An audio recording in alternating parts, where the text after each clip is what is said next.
அன்பிற்குரிய ஆசிரியர் சொந்தங்களே, வணக்கங்க. நம்ம தமிழ்நாடு டெட் ஸ்பெஷல் டெட் முடிஞ்சிருச்சு. ஸோ அடுத்தது காமன் டெட்காக வெயிட் பண்ணிட்டு இருக்கோம். இந்த மீன் டைம்ல சிடெட்னு சொல்லக்கூடிய சென்ட்ரல் டீச்சர் எலிஜிபிலிட்டி டெஸ்ட் அது வர செப்டம்பர் மாதம் நடக்க போகுதுங்க. இப்போ அதுக்கு சைக்காலஜியை மட்டும் நம்ம இனிஷியலாக ஆரம்பிக்கலாம் அப்படின்னு சொல்லி ஸ்டார்ட் பண்ணலான்னு இருக்கேன். ஸோ இப்போ நம்ம என்ன பண்ண போறோம்னா ப்ரீவியஸ் இயர் சைக்காலஜி கொஷின்ஸை டெய்லி 10 கொஷின்ஸ் அண்ட் அதுக்கான ஆன்சரு, அந்த ஆன்சர் ஏன் வருது அப்படின்னு சொல்லி நம்ம பேச போறோம். ஓகேவா? ஸ்டார்ட் பண்ணலாமா? இங்க பாருங்க, ஆல்ரெடி நான் 10 போட்டிருக்கேன். ஒரு ஒரு 20 டேஸ் முன்னாடி போட்டேன். இப்போ அது பேட்ச் 2வது நான் போடுறேன், பார்ட் 2வா. 11th ஒன் பாருங்க. Change and stability in emotions, personality and social relationships together constitute. அதாவது எமோஷன்லையும் எமோஷன்ஸ் அண்ட் பர்சனாலிட்டியில் ஏற்படக்கூடிய அந்த சேஞ்ச் அதை பற்றி சொல்கிறாங்க. அதை என்ன சொல்கிறாங்கன்னா, ஆன்சர் சி பாருங்க, சைக்கோ சோஷியல் டெவலப்மெண்ட். அதை என்ன சொல்கிறோம்? Psycho social development. ஏன்னா சொசைட்டி சம்மந்தமான விஷயங்களும் வருது, எமோஷன் வருது. எமோஷன் சைக்காலஜி விஷயம் இல்லையா? அடுத்து பாருங்க, 12th ஒன் பார்ப்போம்.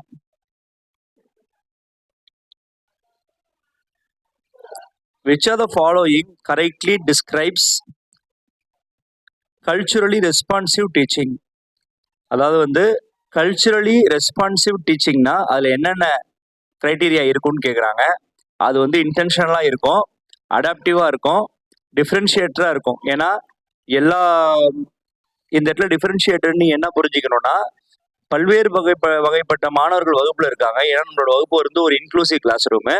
அதில் ஒரே மாதிரி டீச்சிங் இருக்கக்கூடாது, டிஃப்ரென்ஷியேட்டராக இருக்கணும்னு சொல்கிறாங்க. இந்த 4th ஒன்று ஸ்டாண்டர்டைஸ்ன்னு இருக்குல்ல, நாம் இதை எப்படி புரிஞ்சிக்க கூடாதுன்னா, ரொம்ப ஸ்டாண்டர்டான மெத்தடு, ஸ்டாண்டர்டான டெக்னிக் அப்படின்னு புரிஞ்சிக்க கூடாது. இந்த இடத்துல ஸ்டாண்டர்ட்னா ஒரே மாதிரியான மீனிங் எடுத்துக்கணும். அப்போது ஒரே மாதிரியான ஒரு டீச்சிங்கை இன்க்ளூசிவ் கிளாஸில் நம்ம பண்ண முடியாது, பண்ணால் அது ஃபெயிலியர் தான் ஆகும். அப்போது கீழே கொடுத்துருக்க ஆப்ஷனில் கல்ச்சுரலி ரெஸ்பான்சிவ் டீச்சிங்கை பண்ணணும்னா என்னென்ன வேணும்னா, இன்டென்ஷனல் இருக்கணும், அடாப்டிவ் இருக்கணும், டிஃப்ரென்ஷியேட்டட் இருக்கணும், பட் ஸ்டாண்டர்டைஸ் இருக்கக்கூடாது. ஸோ அதுக்கான ஆன்சர் பார்த்தீங்கன்னா ஆன்சர் 3. 3ல பாருங்க, 1, 2 and 3 தான். 4th ஒன் கிடையாது. இந்த அசர்ஷன் ரீசன் பாருங்க, 13th இதுதான் பார்க்க போறோம். Assertion, schools should function within framework which assess the finished product and learning outcome. அந்த அசர்ஷன் கரெக்டு தாங்க. இப்படி தான் ஸ்கூல் இருக்கும். ஏன்னா ஸ்கூலுக்கு ஒரு ஃப்ரேம் ஒர்க் இருக்கு, அவங்க ஃபினிஷ்டு அவுட்கம் எதிர்பார்ப்பாங்க. ரீசன் பாருங்க, learning is tightly sequential and hierarchical. So இது தப்புங்க. Learning is not tightly sequential.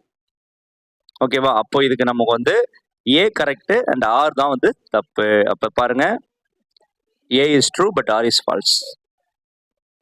14th, according to Lev Vygotsky, what is the relationship between language and thought? லாங்குவேஜ்க்கும் தாட்டுக்கும் பாருங்க,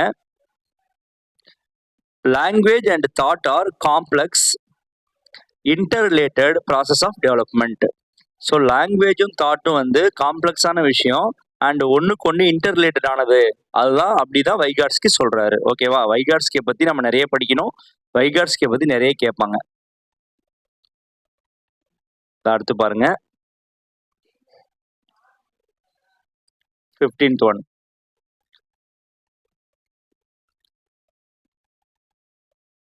Which of the following is a correctly matched pair? எதுன்னு பார்த்தீங்கன்னா, norms referenced. அப்படின்னா norms reference அசஸ்மெண்ட்னா compares performance to that of peers. ஒரு பையனோட மார்க்கை இன்னொரு பையனோட மார்க்கோட கம்பேர் பண்ணுறது, அதுதான் நார்ம்ஸ் ரெஃபரன்ஸ். அதுதான் கரெக்டாக பொருந்தி இருக்கு. மீதி எது எல்லாமே தப்பாக இருக்கு. அப்போ மற்றதெல்லாம் என்ன ஒரு பார்த்துப்போமா? கிரைட்டீரியன் ரெஃபரன்ஸ் அசஸ்மெண்ட் என்னன்னு பாருங்க. This type of assessment mastery of specific topic. அதாவது ஒரு ஸ்டூடெண்ட்டு ஸ்பெசிஃபிக்கான ஒரு டாபிக்ல மாஸ்டரா இருக்காங்களா அப்படின்னு செக் பண்றதுக்கு கிரைட்டீரியன் ரெஃபரன்ஸ் அசஸ்மெண்ட் யூஸ் பண்றோம். அடுத்து ஃபார்மேட்டிவ் அசஸ்மெண்ட் நமக்கு தெரியும். அதாவது ஃபீட்பேக் வாங்குறது, அது மாதிரி விஷயங்கள் ஒரு டிராயிங் பண்ண வைக்கிறது. ஸோ இதெல்லாம் formative assessment. And summative assessment pen paper test, அதுவும் நமக்கு தெரியும். Which are the following hinders the participation of students with visual impairment in class room. அதாவது விஷுவல் இம்பேர்மெண்ட் உள்ள ஒரு குழந்தை கிளாஸ் ரூம்ல பார்ட்டிசிபேட் பண்றதுக்கு எது ஹிண்டரா இருக்கு? ஹிண்டர்னா பிரச்சனைக்குரியதா, அந்த வாய்ப்பை மறுக்குது, தடையா இருக்கு அப்படின்னு கேக்குறாங்க. அன்பிற்குரிய ஆசிரியர்களே, நம்ம வந்து சிடெட்டை பொறுத்த வரைக்கும் ப்ராக்டிக்கல் ஓரியன்டாகவும் இன்க்ளூசிவ் கிளாஸ் ரூம் ஓரியன்டாகவும் தான் கொஷின்ஸ் இருக்கும். ஸோ அதனால நம்ம அதுக்கேற்ற மாதிரி புரிஞ்சுக்கிட்டு தான் ஆன்சர் போடணும். அது ரொம்ப முக்கியமானது. ஸோ கொடுத்துருக்கிற 4 ஆப்ஷன்ல பார்த்தீங்கன்னா எது வந்து ஒரு விஷுவல் இம்பேர்மெண்ட் ஸ்டூடெண்ட்டுக்கு ஹிண்டரா இருக்கு அப்படின்னு பார்த்தீங்கன்னா, இங்க பாருங்க, printed text book and notes தாங்க. இதை வந்து அவங்க வச்சு படிக்க முடியாது. மீதி இருக்கிற 3 விஷயமும் எலக்ட்ரானிக்கலி ஃபார்மேட்டட் லெக்சர் சவுண்ட் கேட்கும், கேட்டுக்கலாம்.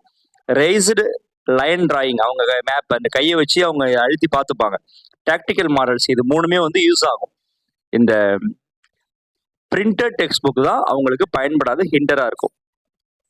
நெக்ஸ்ட் பாருங்க, which method did Lawrence Kohlberg use to study moral development of children? குழந்தைகளோட மாரல் டெவலப்மெண்ட் எந்த அளவுக்கு இருக்குன்னு செக் பண்றதுக்கு லாரன்ஸ் கோல்பர்க் என்ன மெத்தடை ஃபாலோ பண்ணார்னா, இங்க பாருங்க, posing moral dilemmas to children and analysing response. அதாவது ஒரு குழந்தையோட மாரலை தட்டி எழுப்புற மாதிரியான இன்சிடென்ட்டை அவங்களுக்கு சொல்லுவார். ஒரு ஸ்டோரி கூட சொல்லலாம். அவங்க நேர்மையா பதில் சொல்றாங்களா, எப்படி சொல்றாங்கன்னு, அதுதான் மாரல் இல்லையா? ஸோ அவங்க என்ன பண்றாங்க, அது கொடுக்குற ரெஸ்பான்ஸை வச்சு அந்த குழந்தையோட மாரலை வந்து செக் பண்றாங்க. இதுதான் வந்து posing moral dilemma. So option B தான் இதுக்கு கரெக்ட் ஆன்சர். ஓகேவா? அதை வந்து அந்த மாரல் டைலமா இருக்கு இல்லையா, அதை வந்து ஹின்ஸ் டைலமான்னு சொல்றாங்க. அது ஒரு டேர்ம், அதை பார்த்துக்கோங்க. Next 18. Constructive teaching leads to dash learning by student. Constructivism அப்படின்னாலே டிஸ்கவரி தாங்க. மீதி உள்ள 3மே பாருங்க, மீனிங்லெஸ்னா பொருள் இல்லாதது, ரிசப்டிவ்னா அமைதியா ரிசீவ் பண்ணிக்கிறது, ரூட்னா ரூட் மெமரி, இது 3மே நெகட்டிவ்ங்க. ஸோ டிஸ்கவரி, கன்ஸ்ட்ரக்டிவ் டீச்சிங் இருந்ததுன்னா அங்கே டிஸ்கவரி இருக்கும். Students struggling with dyslexia can be taught to read. டிஸ்லெக்ஷியான்றது வந்து இந்த ரீடிங்ல ஏற்படுற பிரச்சனை. அந்த சவுண்டு அண்ட் லெட்டர் வேர்டு இதை கோரிலேட் பண்ண முடியாம அவங்க தப்பு பண்ணுவாங்க. இதுக்கு பேர் தான் டிஸ்லெக்ஷியா. அப்ப அவங்களுக்கு என்ன கொடுக்கணும்? டிஸ்லெக்ஷியா ஸ்டூடெண்ட்ஸ்க்கு நம்ம என்ன கொடுக்கணும்னா, த்ரூ சிஸ்டமேட்டிக் ஃபோனலாஜிக்கல் ட்ரைனிங், இதை நம்ம கொடுத்தோம்னா டிஸ்லெக்ஷியாவை கியூர் பண்ணிடலாம். ஓகேவா? நன்றி நண்பர்களே, அடுத்த வீடியோவில் பார்க்கலாம். தேங்க்யூ.